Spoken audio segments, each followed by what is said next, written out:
امریکہ نے 9/11 کے بعد 7 اکتوبر 2001 کو افغانستان پر حملہ کیا۔ اس جنگ کا مقصد القاعدہ کا خاتمہ اور طالبان حکومت ختم کر کے وہاں جمہوری حکومت کا قیام بتایا گیا۔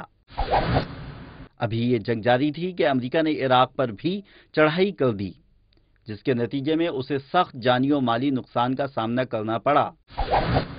امریکہ کے عراق اور افغان جنگ میں 1.3 کھرب ڈالر خرچ ہوئے۔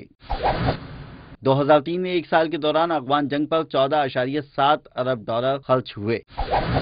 پھر اس کے بعد امریکہ کا جنگ پر خرچہ بڑھتا ہی گیا۔ 2010 میں امریکہ نے افغان جنگ میں 93.8 ارب ڈالر جھونکے۔ افغان جنگ پر اس سال 120 ارب ڈالر خرچ کیے گئے ہیں۔ 10 سالہ افغان جنگ کے دوران 2541 اتحادی فوجی مارے گئے، جس میں 1632 امریکی شامل تھے۔ اتحادیوں کے 16,000 فوجی زخمی ہوئے۔ زخمیوں میں امریکہ کا حصہ 11,000 ہے۔ افغانستان میں اس وقت 1,03,700 امریکی فوجی تعینات ہیں۔ اوباما انتظامیہ کو افغانستان میں جانی اور مالی نقصان پر سخت تنقید کا سامنا ہے۔ امریکی میئرز نے منظور کردہ قرارداد میں کہا ہے کہ امریکی ٹیکس دہندگان کا پیسہ قندھار اور بغداد کے بجائے امریکی شہروں کی تعمیر پر خرچ کیا جائے۔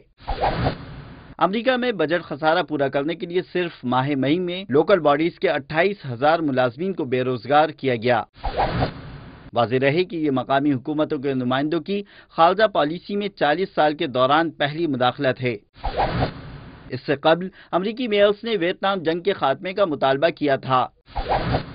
امریکی سینٹ کے فلور پر بھی کہا گیا ہے کہ اب وقت آ گیا ہے کہ فیصلہ کیا جائے کہ امریکی ٹیکس دہندگان کو افغانستان کی تعمیر کرنی ہے یا امریکہ کی۔